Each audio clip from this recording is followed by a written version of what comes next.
Hello and welcome to Homestead Gains. My name is Kevin.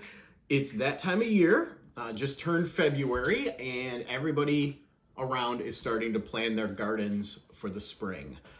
The last couple of years, what we have done is we started some plants from seeds, either if we ordered them from Gurney's or Harris Seeds, or got them from our local Cornell Cooperative Extension.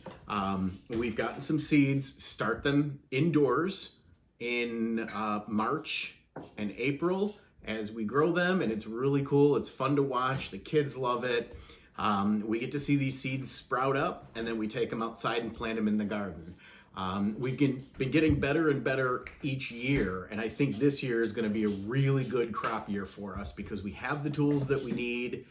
We know what we're doing. We have a better idea of what to do and what we want from the garden. So what we're going to do today is we're going to plan. We want to plan what we're going to eat out of what we're going to grow. There's no sense in putting a lot of money and effort in growing something that you're not going to eat. I know last year our bumper crop was in yellow squash, and it was a lot of yellow squash, and yellow squash only goes so far. So we have a lot of it in the freezer this year. So we're going to cut back on yellow squash this year and maybe increase our peppers, our pumpkins, and some other things. The corn, we're going to add some more corn, tomatoes, of course, and see what we can get out of that. So let's get started on our planning.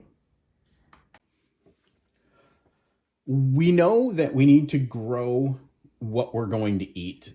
We need enough to provide for 8 people for the following year. We typically use Gurney's. This is something that my wife Laura's family has been using for many, many years. They provide great seeds, excellent customer service, and so we're going through their spring 2024 catalog today. Okay, so what do we want to eat, Laura? We want to have tomatoes for sure. And we need different varieties of tomatoes. A variety. So we need Italian plum tomatoes for sauce. Okay. We need cherry tomatoes to eat in our salads. And also, they're excellent to make salsa because they're sweet. Okay. All right. Go ahead. Oh, and the beefsteak tomatoes as well. The beefsteaks are great for sandwiches, tomato sandwiches, and also sauce. Definitely. Peppers. I love those pepperoncinis we had last year. Those were good. Yep, the green pepperoncinis. I'd also like to plant some chilies and dry some chilies. Yes, bell peppers. Yeah. Chilies. Hungarian wax. Hungarian wax peppers. Those are the green ones. The greenish yellow ones that grow about that big. Okay. They're sweet and they're hot. We can pickle those. You can pickle them. Oh, okay. All right. You can pickle those. So we can pickle those. Yeah, those are the Hungarian wax peppers, are like the ones we get in the store. Okay. That are already pre-sliced, the yellowy green ones. Sure. Okay. Also, I would like to put some jalapenos in, so we can put that into some salsa and stuffing them.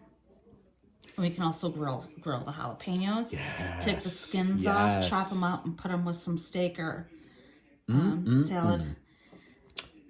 Love it. We definitely want cukes. Yep. We want English cucumbers. English. Yep, those are great for salads. They have a nice tender skin on them. You don't have to peel those. Okay. Zucchini. Yeah, or courgettes. Courgette. There's different varieties of zucchini, just like there are with these other ones. You can get yellow zucchini, and there's different varieties of green zucchini that we can get lots of varieties, stay small. You can get some larger varieties that are great for bread. Gotcha. You definitely want broccoli and cauliflower. Cauliflower? Okay. Yeah, with the heads of cauliflower at the supermarket right now, they're going for very high And prices. they're small.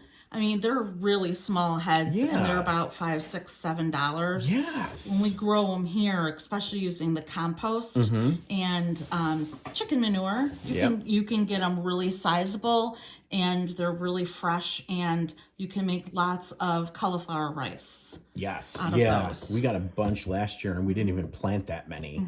So yeah, very happy with that. So we're definitely going to go with those again. Are we going to try corn again and feed the deer? Well, that's why we need to get the posts out there and block them off. Yeah. So with corn, these came from the Cornell Cooperative Extension. We got them last year. It is old seed. I know with corn seed, they don't like to germinate if the seed is more than a year old. So if we're gonna try these, and we'll like maybe the laneway, by the laneway or something, we'll try these and we'll mark them specifically. If they don't germinate, it's okay. It'll still just add nutrients into the ground. If they germinate, great. And I think this corn would be great to dry out and shell and ground down for the chickens. Yep. And add that. If it grows, or do you mean? If it grows, well, it's old seed, so I don't know. We have to see how it is, but I think that. I mean, if it doesn't grow, it's going to be in the ground. We're not going to dig them up again. Right, but it'll also add nutrients back into the ground if it doesn't grow. Oh, okay. Because our ground, we just are planting on it, and it's so depleted of nutrients. So just adding this into the ground, and it's non-GMO, so it'll be really good for the chickens. Yes. But corn, this is Jubilee, this is the variety, and I've never used that variety before, so this is kind of like a wild card corn. But if it does grow, like I said, these ears look really large, and they would be great to dry out and shell and grind down for cornmeal for the chickens to add in with mealworms and some other like grasses and stuff to their mix. I'm excited. I can't wait. I want to get the chickens. We're excited about the chickens. Okay, so we want to try peas again. Absolutely. We need snap peas.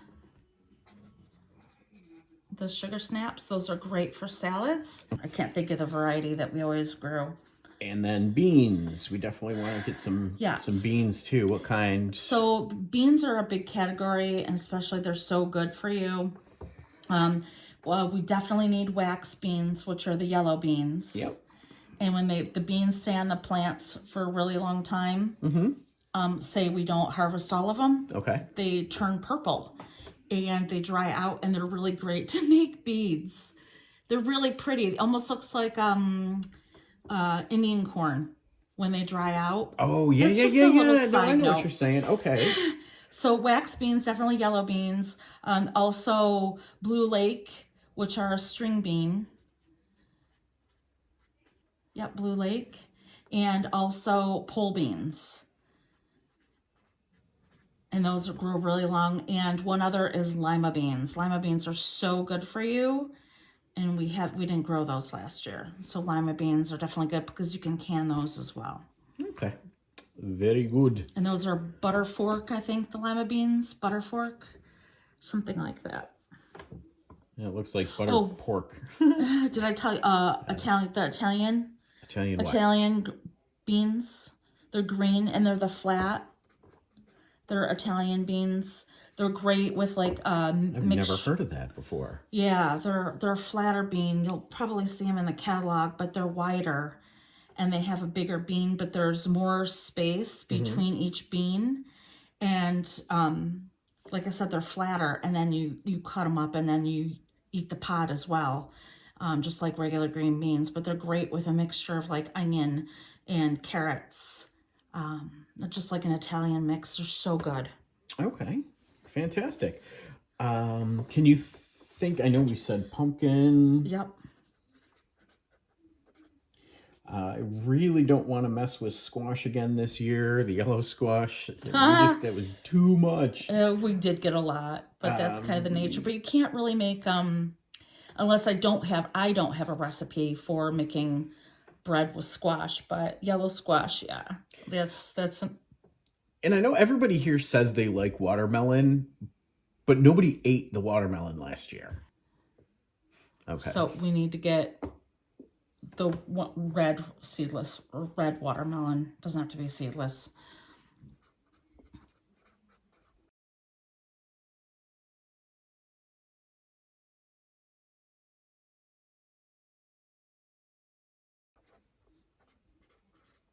Okay. And we can just get a small package of that.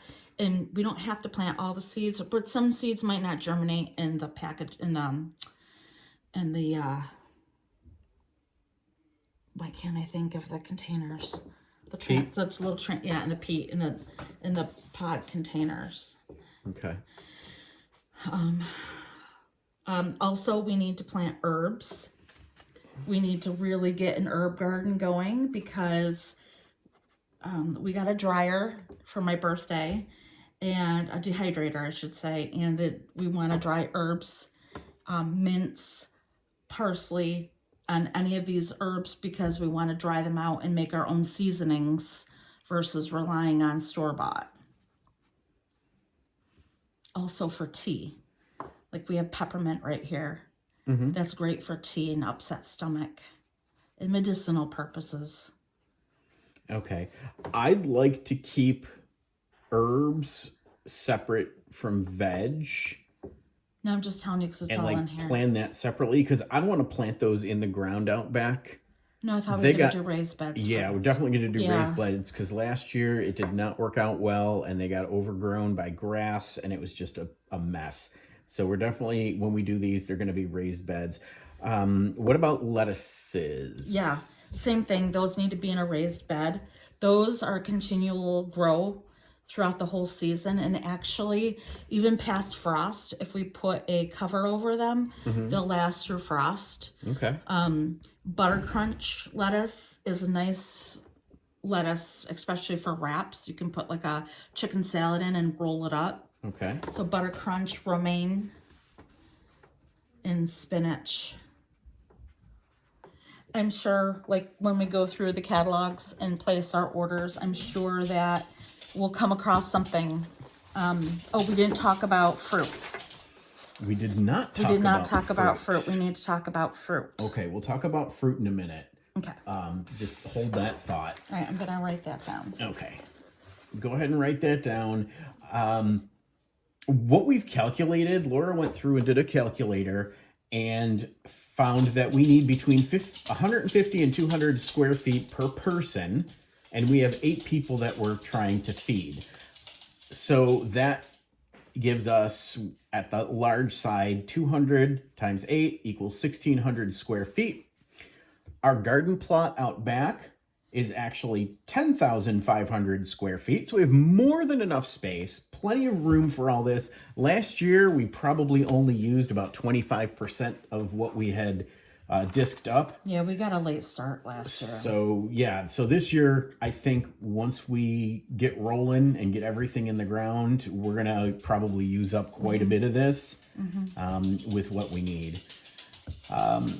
We've got to remember to include laneways for the tractor on the outside, as well as walkways between the rows so we can cultivate and carry buckets through there when we're harvesting or weeding.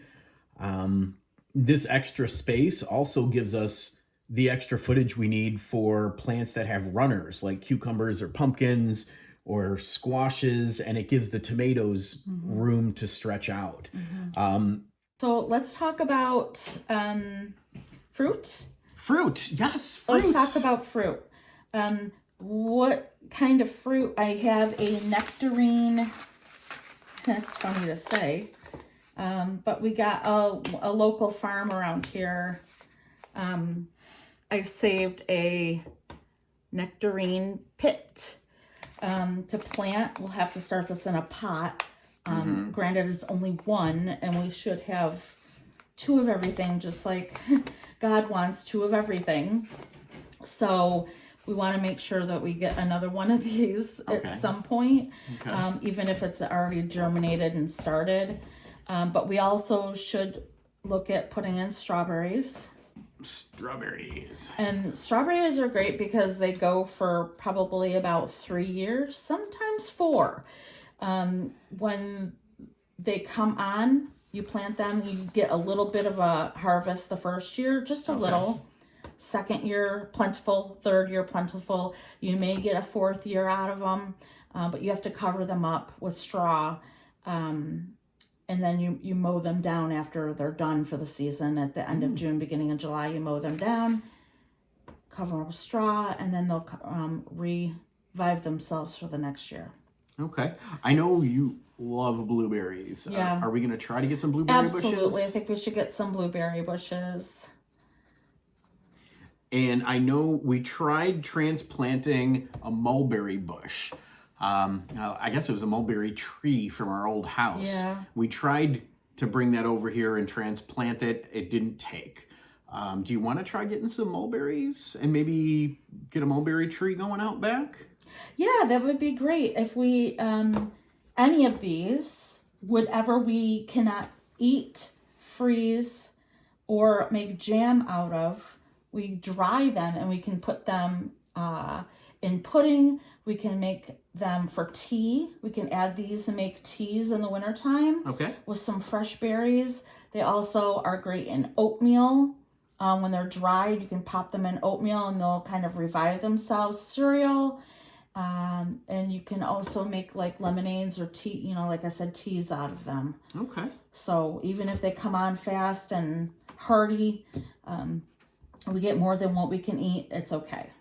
And we are surrounded by apple trees, and they have a larger, abundant harvest every year, so there's no purpose for us to plant any apple orchard. Right. We've got plenty of that around here. I'd like to get raspberries in. Raspberries? Yeah, I would really like to get some red raspberries, and also I think they're called Queen Anne. They're a golden raspberry, and they're super sweet. Again, same thing with the rest of the fruit. You can dry them when they come on plentiful.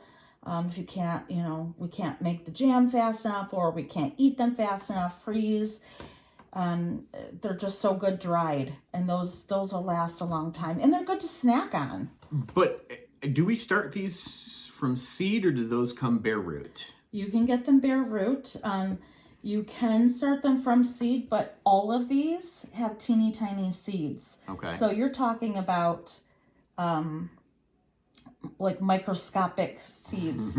So it's best to get them from a bare root. You can get 1-year roots, you can get 2-year roots. Obviously, the bigger the root, the like 2-3 yearling roots are bigger and they will grow faster. Okay. We might not have anything this year, minus the strawberries, but the fruit, you might not have anything the first year. Okay. Which is probably the case. Now, also, we need to get currant bushes. There's red currants, golden currants, and black currants. I think black currants. Oh, currant with an A, not currant with an E. Correct. All right. And those are pretty sweet too. Again, they're multi-purpose fruit. Some pear trees would be lovely to get some pear trees in. Those obviously are going to take a while for them to, and the local orchards have beehives, so there's plenty of pollination going on with those. Okay. So I think as far as fruit, right now, that's pretty good. The area that we live in, the zone, is great for growing these types of fruits. Yeah. I'm worried about the, what is it? Nectarine. Yeah, they grow around Aren't here. those more citrusy, like Florida stuff? They're more in the peach family. Really? Mm-hmm. Interesting. Mm-hmm. That's going to be interesting to see if that actually takes off and grows. Yeah, that's good. And also, I was just looking through the seeds. we want to plant popcorn seeds. Forgot about those. But we kept these from last year. These are some of the seeds that we had that we grew, when we scooped out our pumpkins, we let the pumpkin seeds dry naturally, and we put them in these wonderful seed packets that keep them dark, and we kept them in a cool place up until today, and we'll put them back in a cool place. But we do have tomatoes and cherry tomatoes and peppers, pepperoncinis, but we kept a lot of them. So that is an experiment on itself. Now this one is glass corn, the glass gem corn. That is this right here. We had some grow last year, and we kept some of the ears, let them dry out, and we kept the seed for that. So we have a lot that we kept, but we have a lot that we didn't get either. Okay, so let's go through the seeds that we have and find out what of those we already have seeds for, and then what we're gonna actually need to find. Sounds good. Okay, so we went through all the seeds that we have here in our containers, and we've got some. We've probably got 10 of the things that we wanted to grow. So we are going to have to go through the catalog, pick out the things that we want, Those ones. and then get our order started. All right, so we have, I don't know if we wrote this down, but these are also pickling cucumbers. These are great for the spears. These are a longer cucumber. Okay. Great for spears. They're about between 3 and 6 inches long. Okay. So these are great for spears. Got the English. We also have the English cucumbers. But again, this is, well, that's not that old. That's fairly new seed. So that'll probably take really good. Okay. And also we have these little chunky ones for cucumbers, and these are great for like gherkins. Okay. So those are perfect. So I think we're set for cucumbers as well. All right, so we've got a couple pepper varieties, a couple tomato varieties, cucumbers, zucchini, pumpkin, pie pumpkins and carving pumpkins, and a nectarine. So we're trying to be prepared for this coming year. Last year, just thinking ahead. It was a lot of work to save these seeds and dry them out. We had them all over the table on paper towels and on the secretary. We had everything kind of laid out for days at a time. And when we were doing these seeds towards the fall, especially with the pumpkins and the corn, the fireplace was on, so they would dry out a little faster. But it's all part of the preparedness. All part of homestead life is doing extra work, but you know it's going to pay off in the long run, because you can't beat organic, non-GMO seeds. Better for our family, better for when we have the chickens and the pigs, and taking care of our family. Absolutely. So what we need to find, we've got the corn varieties we have saved is the glass gem ornamental corn. We need popcorn. Yep. Do you want to like circle them or highlight them somehow so we know which ones we're going to go after? Yeah. So. Or do you want to give me the numbers? Well, what we can do is, there's new varieties all the time. There's hybrid varieties. My father was a lifelong farmer, and he instilled in my sister and I the varieties that he loved, and we all grew to love them as well. So he loved the bread and butter corn, which now looks like it's called honey and pearl or honey and cream. So that is the mixture of the white and the yellow kernels. Those are really sweet. But we also want to look, when you're looking at the variety and you're reading the listing, you want to look at the germination days and how many days it takes to grow in your area. So this is something that we need to pre-plan as well, because there's early corn and then there's late corn. And so we need to look at that. So if you want to spread out your growing season to make sure you're having corn, early corn, and then when that kind of peters out, you can have corn that's like later in the season. So I think that we need to kind of go through this and then read a little bit more. Okay. But it's something to consider. Definitely, like Silver Queen is something that our neighbors grew. Okay. That's always a popular one. The Silver Queen is the white corn, and that it's really sweet. They're tender, more tender kernels. Okay. Especially when you pick them earlier. They're more tender, I would say, than the yellow corn, but again. Okay, so which one of these do you want, the honey and pearl or honey and cream? And if so, what are our germination days so we know, or our maturity days? I think we need to go through this on camera for that part. Okay. We can do this. All right. So we did go online last night and get our Gurney's order put in. We went and ordered some beans, a bunch of tomatoes, some fruit plants, carrots, will look like some delicious strawberries. Now, the way Gurney's Seeds mails out their seeds after you place your order is they wait until the proper growing season in your area. So we're in zone 6.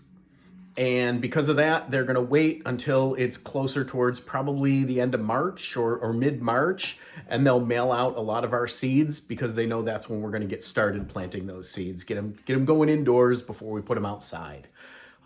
So we just have to wait now until those seeds come in. We are going to have to place another order because we did not make a decision on the corn that we want to plant this year. Growing season is a tremendously exciting time of the year. I love seeing all the little plants sprout up, and it's a great learning opportunity for our 9-year-old son. Even our teenagers, they love to see things growing too. So if you do this with your family, I hope you have an enjoyable time doing it, and check back in on our channel to see as we actually do the planting and move forward. We'll show that to you as well. Thanks for visiting Homestead Gains. I hope you have a great day.